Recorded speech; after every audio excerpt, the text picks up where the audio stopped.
Hey there, this is Jesse Johnson again. And now that we've read all the, now that I've read all the introductions, we're going to finally start reading *The Princess Bride*, Chapter 1. This is my favorite book in all the world, though I've never read it. How is such a thing possible? I'll do my best to explain. As a child, I had simply no interest in books. I hated reading, I was very bad at it, and besides, how could you take the time to read when there were games that shrieked for playing? Basketball, baseball, marbles. I could never get enough. I wasn't even good at them, but give me a football on an empty playground and I could invent last-second triumphs that would bring tears to your eyes. School was torture. Miss Roginski, who was my teacher for the 3rd through 5th grades, would have had meeting after meeting with my mother.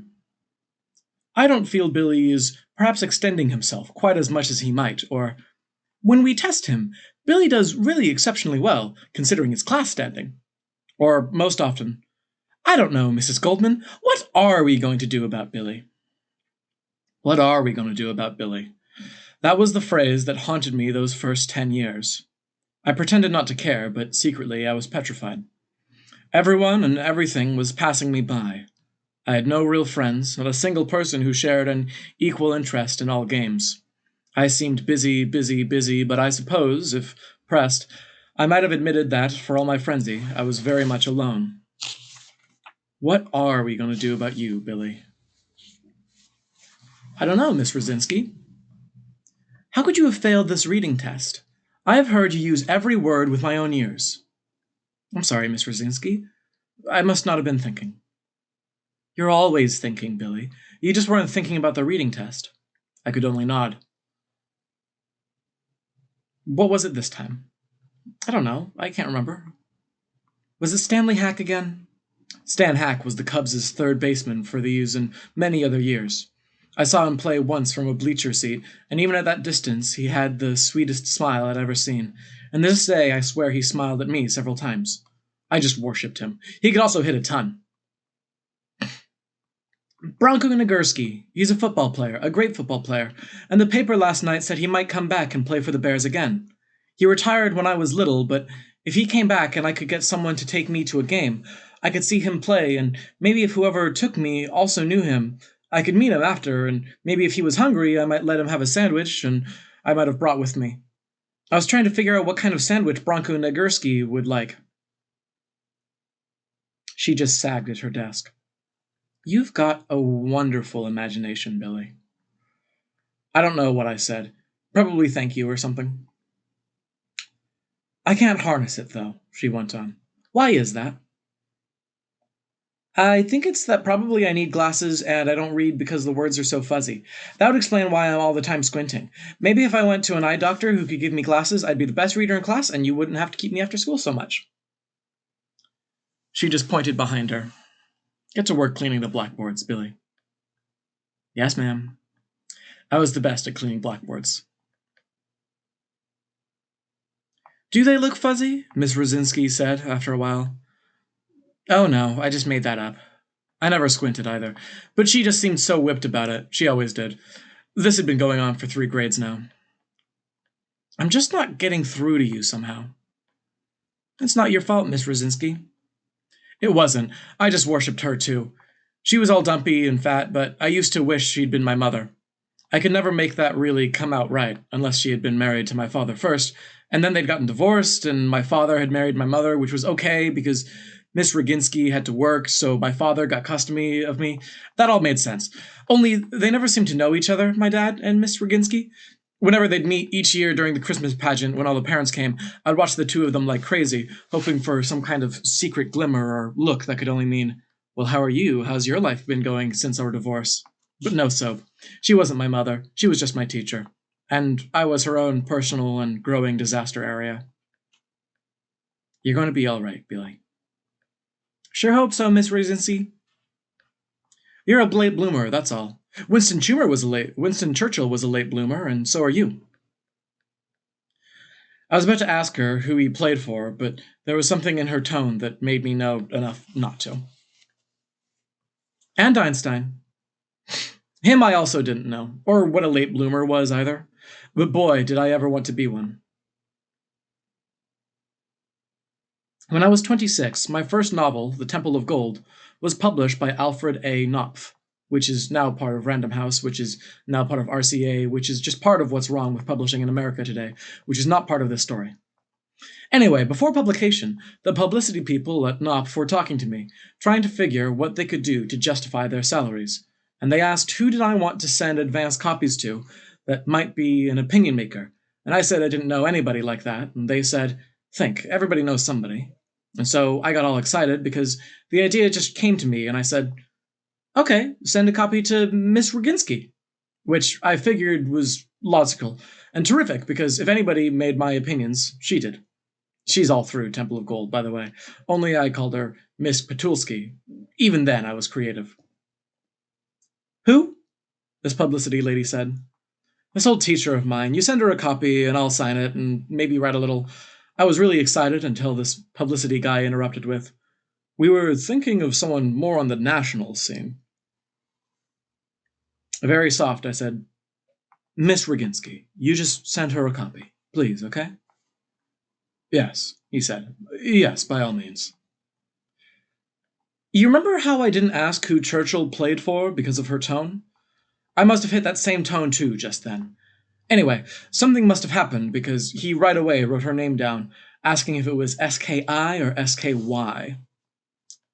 With the I told him, already hiking through the years trying to get the inscription fantastic for her. You know, clever and modest and brilliant and perfect, like that. First name? That brought me back fast. I didn't know her first name. Miss was all I ever called her. I didn't know her address, either. I didn't even know if she was alive or not. I hadn't been back to Chicago in 10 years. I was an only child, both folks gone. Who needed Chicago?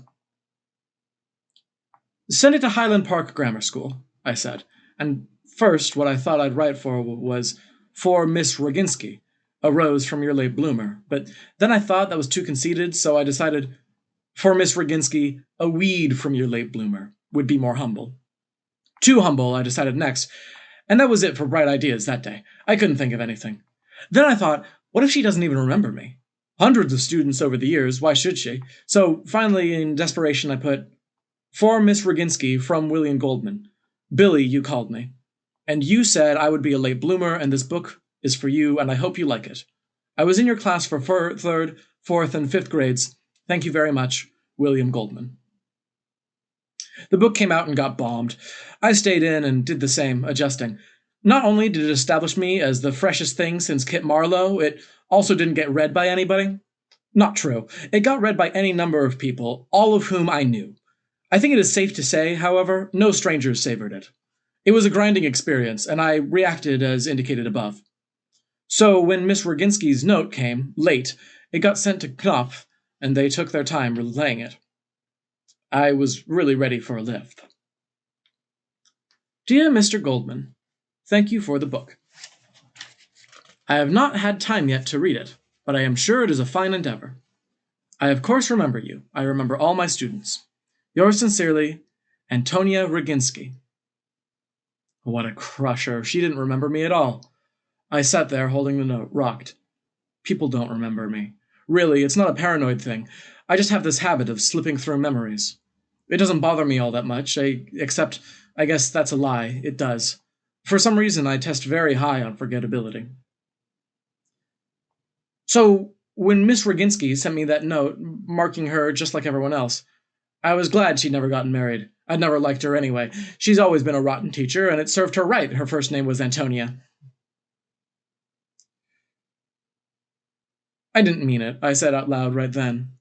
I was alone in my one-room job on Manhattan's glamorous West Side, and talking to myself. I'm sorry, I went on.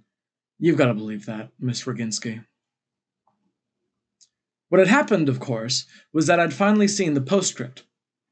It was on the back of the thank you note, and what it said was, Idiot, not even the immortal S. Morgenstern could feel more parental than I. S. Morgenstern, the Princess Bride. She remembered. Flashback, 1941, autumn.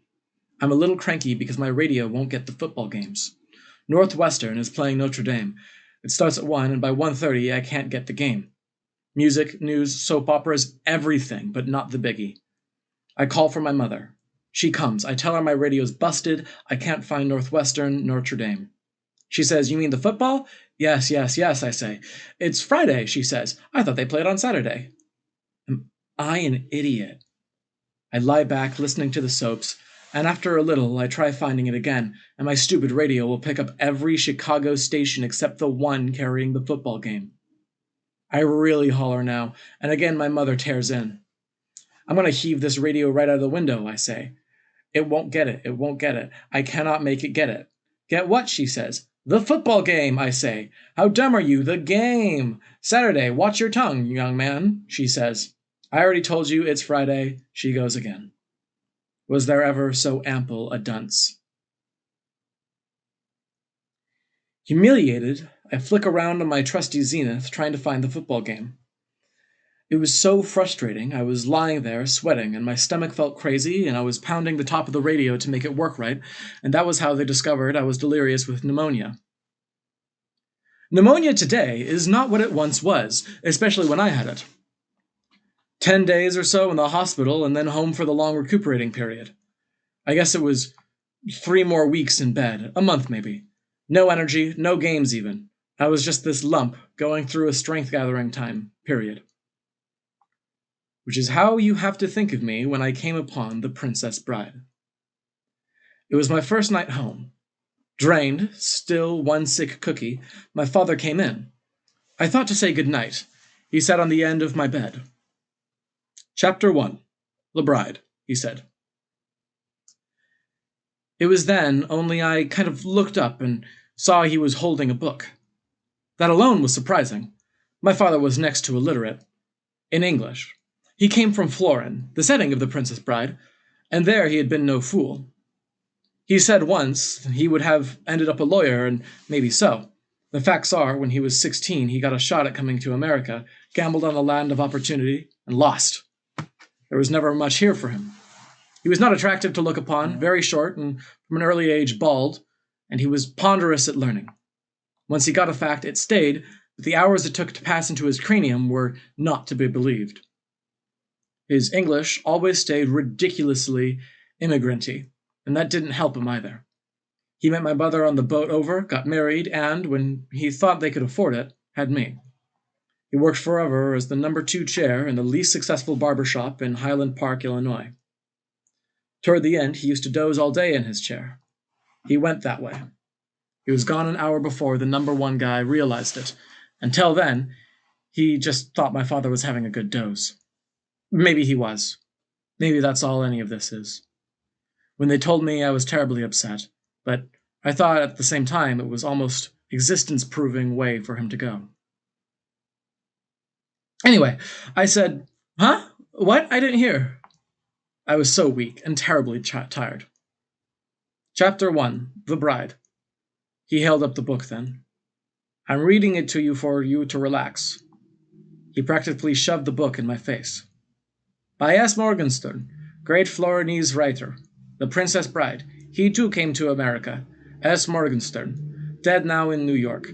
The English is his own. He spoke 8 tongues. Here, my father put down the book and held up all his fingers. 8. Once in Florin City, I was in his cafe. He shook his head now.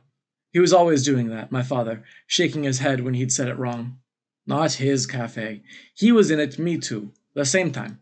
I saw him, S. Morgenstern. He had a head like this, that big, and he shaped his hands like a big balloon.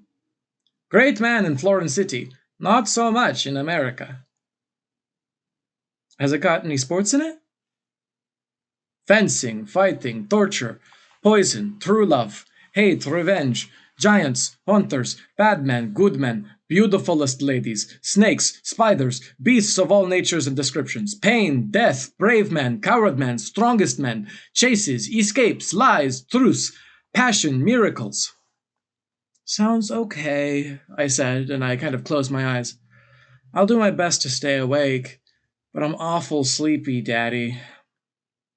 Who can know when his world is going to change? Who can tell, before it happens, that every prior experience, all the years, were a preparation for nothing?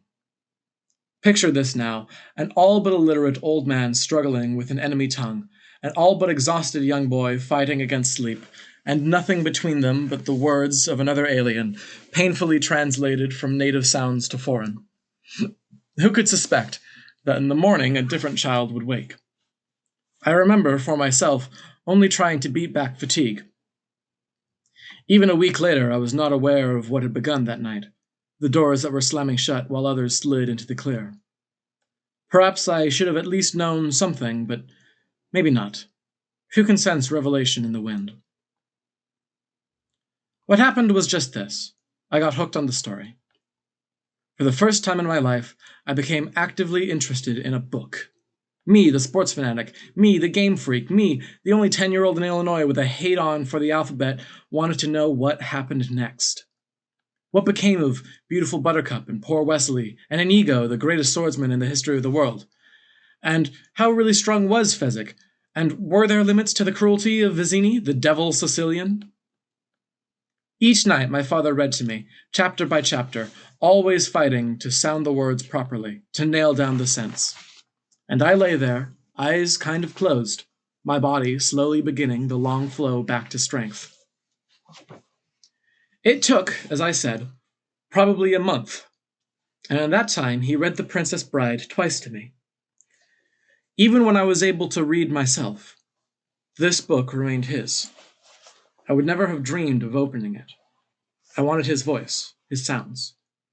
Later, years later even, sometimes I might say, "How about the duel on the cliff with Inigo and the man in black?" And my father would gruff and grumble and get the book and lick his thumb, turning pages till the mighty battle began.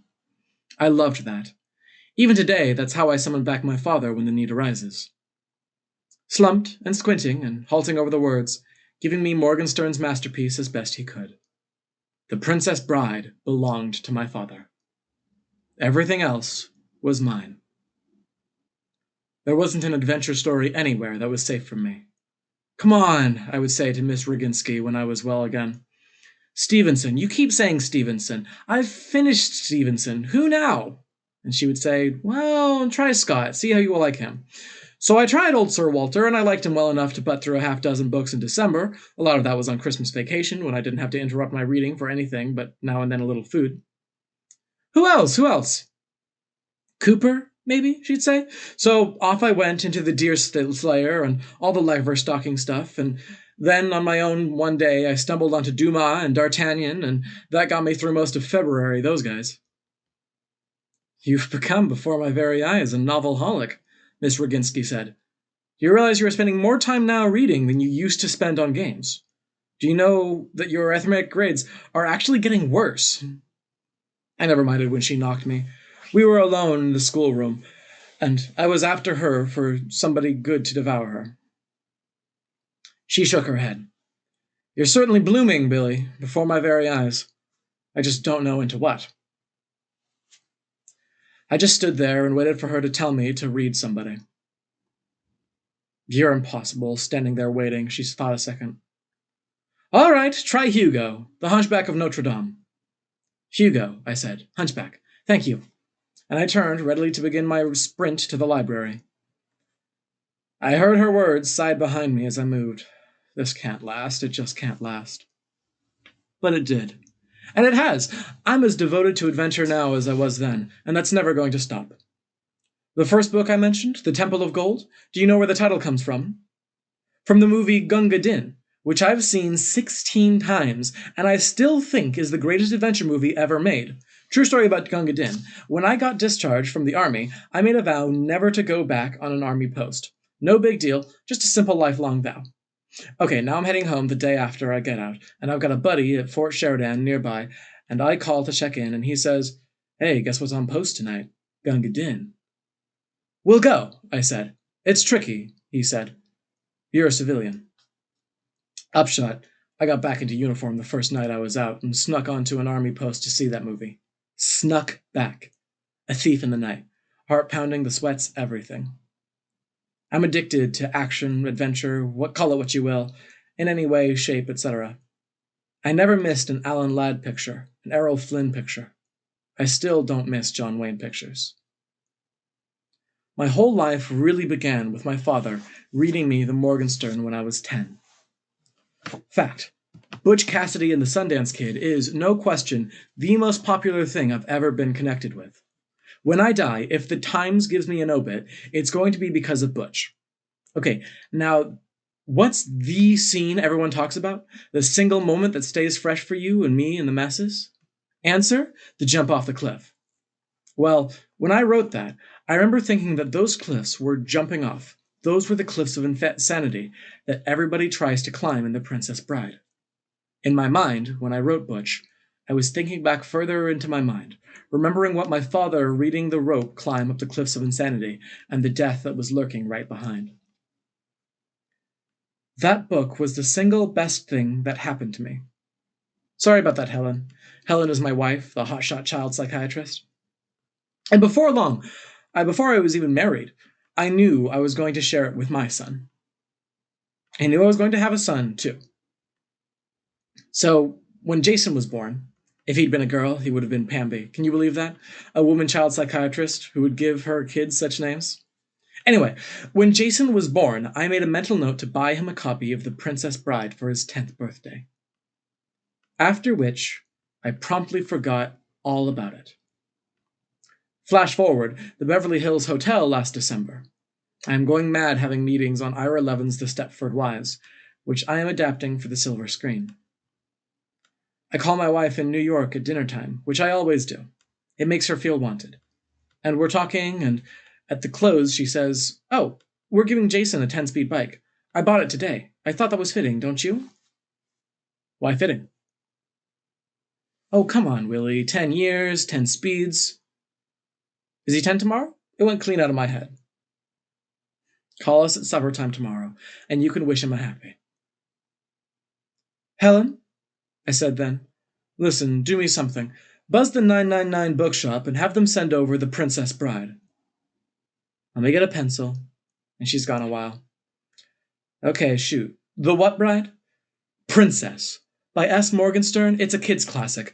Tell him I'll quiz him on it when I'm back next week, and that he doesn't have to like it or anything. But if he doesn't, tell him I'll kill myself. Give him that message exactly, please. I wouldn't want to apply any extra pressure or anything." Kiss me, my fool. Mwah! No starlets now. This was always her sign-off line when I was alone and on the loose in sunny California. "They're extinct, dummy." That was mine.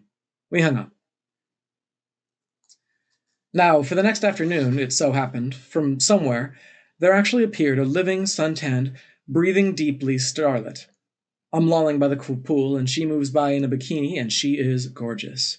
I'm free for the afternoon. I don't know a soul, so I start playing a game about how I can approach this girl so she won't laugh out loud. I never do anything, but ogling is great exercise, and I am a major league girl watcher. I can't come up with any approach that connects me with reality, so I start to swim my laps. I swim a quarter mile a day because I have a bad disc at the base of my spine. Up and back, 18 laps, and when I'm done, I'm hanging on to the deep end, panting away, and over swims this starlet. She hangs on the edge in the deep end too, maybe all of 6 inches away, hair all wet and glistening, and the body is underwater, but you know it's there, and she says, "This happened now." "Pardon me, but aren't you the William Goldman who wrote Boys and Girls Together? That's like my favorite book in all the world." I clutch the ledge and nod. I don't remember what I said exactly. Lie. I remember exactly what I said, except it's too goon-like to put it down. Ye gods, I'm 40 years old. "Goldman. Yes, Goldman. I'm Goldman." It came out all like that, in one word, so there's no telling what language she thought I was responding in. "I'm Sandy Sterling," she said. "Hi." "Hi, Sandy Sterling," I got out, which was pretty suave. Suave for me, anyway. I'd say it again if the same situation came up. Then my name was paged. "The Xanax won't leave me alone," I say, and she breaks out laughing, and I hurry to the phone thinking, was it really all that clever? And by the time I get there, I decide yes, it was, and into the receiver I say that clever. Not hello, not Bill Goldman. Clever is what I say. "Did you say clever, Willie? It's Helen." "I'm in a story conference, Helen, and we're speaking tonight at supper time. What are you calling at lunch for?" Hostile. Never argue with your wife about hostility when she's a certified Freudian. It's just that they're driving me crazy with stupid notions in the story conference. What's up? Nothing, probably, except the Morgenstern's out of print. I checked with Doubleday, too. You sounded kind of like it might be important, so I'm just letting you know Jason will have to be satisfied with his very fitting 10-speed machine. Not important, I said. Sandy Sterling was smiling, from the deep end, straight at me. Thanks, though, anyway. I was about to hang up, then I said, well, as long as you've gone this far, call Argosy on 59th Street. They specialize in out-of-print stuff. Argosy, 59th. Got it. Talk to you at supper. She hung up. Without saying no starlets now. Every call, she ends with that, and now she didn't. Can I have given it away by something in my tone? Helen's very spooky about that, being a shrink and all. Guilt, like pudding, began bubbling on the back burner. I went back to my lounge chair, alone. Sandy Sterling swam a few laps. I picked up my New York Times. A certain amount of sexual tension in the vicinity. Done swimming? She asks. I put my paper down. She was by the edge of the pool now, nearest my chair. I nod, staring at her. Which Sanic, Dick or Daryl? It was my wife, I said, emphasis on the last word. Didn't faze her. She got up and lay down in the next chair. Top-heavy, but golden. If you like them that way, you had to like Sandy Sterling. I like them that way. You're out here on the Levin, aren't you? Stepford Wives? I'm doing the screenplay. I really loved that book. That's like my favorite book in all the world. I'd really love to be in a picture like that. Written by you, I'd do anything for a shot at that. So there it was. She was putting it out there, on the line. Naturally, I set her straight, fast. Listen, I said. I don't do things like that. If I did, I would, because you're gorgeous, that goes without saying, and I wish you joy, but life's too complicated without that kind of thing going on. That's what I thought I was going to say, but then I figured, hey, wait a minute, what law is there that says you have to be the token Puritan of the movie business? I work with people who keep card files and this type of thing. True, ask Joyce Hobber. Have you acted in a lot of features? I heard myself asking. Now, I was really passionate to know the answer to that one. Nothing that really enlarged my boundaries. You know what I mean? Mr. Goldman? I looked up. It was the assistant lifeguard. For you again. He handed me the phone. Willie! Just the sound of my wife's voice sent sheer blind misgivings through each and every bit of me. Yes, Helen? You sound funny.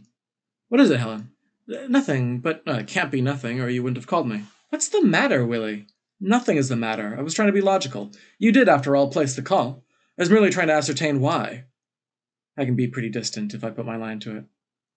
You're hiding something. Nothing drives me crazier than when Helen does that. Because, see, with this horrible psychiatrist background of hers, she only accuses me of hiding things from her when I'm hiding things from her. Helen, I'm in the middle of a story conference now. Just get on with it. So, there it was again. I was lying to my wife about another woman, and the other woman knew it.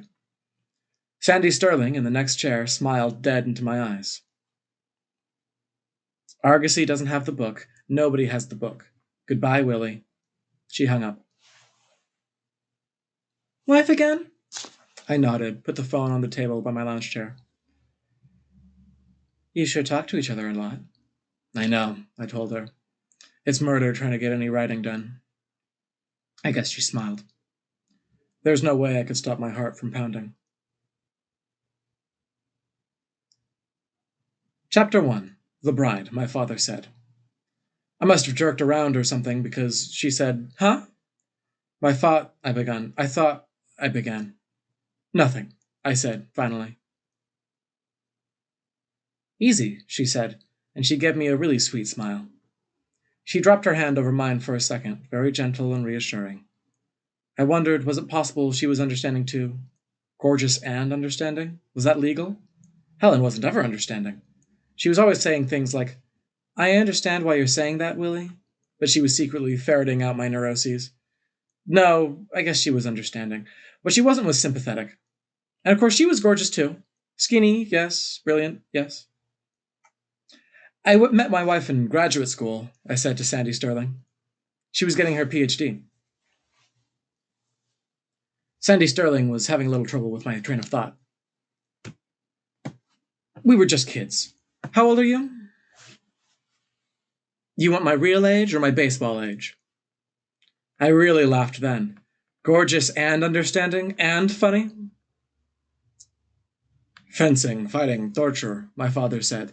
Love, hate, revenge, giants, beasts of all natures and descriptions, truce, passion, miracles. It was 12:35 and I said, one phone call, okay? Okay. New York City information, I said into the receiver. And when I was through, I said, could you please give me the names of some 4th Avenue bookshops, please? There must be 20 of them. 4th Avenue is the used and out-of-print book center of the English-speaking chapter of the civilized world. While the operator looked, I turned to the creature on the next lounge and said, my kid's 10 today. I'd kind of like for him to have this book from me. A present, won't take a sec. Swing, Sandy Sterling said. I list one bookstore called the 4th Avenue Bookshop, the operator said, and she gave me the number. Can't you give me any of the others? They're all down there in a clump. If you will give me their names, I can help you, the operator said, speaking bell talk. This one will do, I said, and I got the hotel operator to ring through for me. Listen, I'm calling from Los Angeles, I said, and I need The Princess Bride by S. Morgenstern. Nope, sorry, the guy said. Before I could say, well, could you give me the names of the other stores down there? He hung up. Give me that number back, please, I said to the hotel operator. And when the guy was on the line again, I said, this is your Los Angeles correspondent. Don't hang up so fast this time. I ain't got it, mister. I understand that. What I'd like is, since I'm in California, could you give me the names and numbers of some of the other stores down there? They might have it, and there aren't exactly an abundance of New York Yellow Pages drifting around out here. They don't help me, I don't help them. He hung up again. I sat there with the receiver in my hand. What's this special book? Sandy Sterling said. Not important, I said, and hung up. Then I said, yes, it is. I picked up the receiver again, eventually got my publishing house in New York, Harcourt Brace Jonovich, and after a few more eventualities, my editor secretly read me off the names and numbers of every bookstore in the 4th Avenue area. Hunters, my father was saying now. Bad men, good men, beautifulest ladies. He was camped in my cranium, hunched over, bald and squinting, trying to read, trying to please, trying to keep his son alive and the wolves away. It was 1:10 before I had the list completed and rang off from the secretary. Then I started with the bookstores. Listen, I'm calling from Los Angeles on the Morgenstern book, The Princess Bride, and sorry, busy signal, not for years, another busy, Sandy swimming, getting a little angry too. She must have thought I was putting her on. I wasn't, but it sure looked that way. Sorry, had a copy in December, no soap, sorry. This is a recorded announcement. The number you have dialed is not in working order. Please hang up, and nope. Sandy really upset now, glaring, gathering debris. Who reads Morgenstern today? Sandy going, gorgeous, gone. Bye, Sandy. Sorry, we're closing. 1:55 now, 4:55 in New York. Panic in Los Angeles. Busy, no answer. Florinese I got, I think, somewhere in the back. I sat up in my lounge chair. His accent was thick. I need the English translation. You don't get much call from Morgenstern nowadays. I don't know any more what I got back there. You come in tomorrow, you look around. I'm in California, I said. Mashagana, he said. It would mean just a great deal to me if you'd look. You're going to hold on while I do it? I'm not going to pay for this call. Take your time, I said. I think that's going to be where we end today. The chapters are pretty lengthy in this one. But yeah, thank you for joining me, and I hope to see you again.